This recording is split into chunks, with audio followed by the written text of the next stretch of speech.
তো hello friends, welcome to sun bike point. এটা হচ্ছে টিভিএস এন্টর্ক 125 BS6 এর মডেল আছে। এই স্কুটির স্টার্টিং প্রবলেম হচ্ছিল, তো কিছুক্ষণ চালানোর পরে গাড়িটি স্টার্টিং ট্রাবল শুরু হয়ে যাচ্ছিল। তো আমরা এখানে ইটিএস সেন্সারটাকে আমরা রিপ্লেস করবো। এটা হচ্ছে ETS sensor, engine temperature sensor. তো এই সেন্সারটা অ্যাকচুয়ালি হিটিং সেন্সারও আমরা বলে থাকি। এই সেন্সারটি কী হয়, যখন গাড়িটি কিছুটা রান হওয়ার পর ইঞ্জিনের তাপমাত্রা মেজারমেন্ট করে।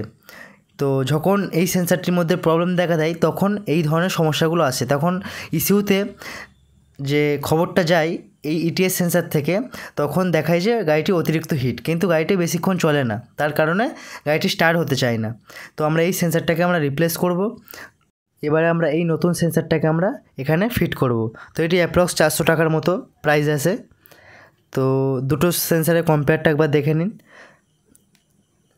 BS6 একটু চেঞ্জ হয়েছে, মানে লেটেস্ট যে BS6 এর মডেলগুলো আসছে সেটা একটু ইটিএস সেন্সারটাকে চেঞ্জ করে দিয়েছে। তো আমরা এই জায়গায় ফিটিং করব 17 নম্বর যে স্পেশাল সকেটটা হয় সেটা দিয়ে আমরা এটা ফিটিং করে নেব।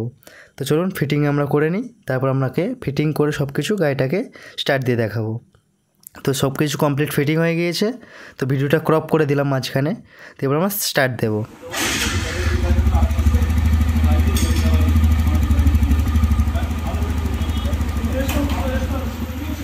আপনাদের কাছে এই ধরনের সমস্যা এলে আপনারা অবশ্যই অনায়াসে কোনো কিছু চেক না করে আপনারা ইটিএস সেন্সারটাকে চেঞ্জ করে দেবেন, সমস্যার সমাধান হবে। Thank you. আজকের ভিডিওটা এতটুকুই। বাই।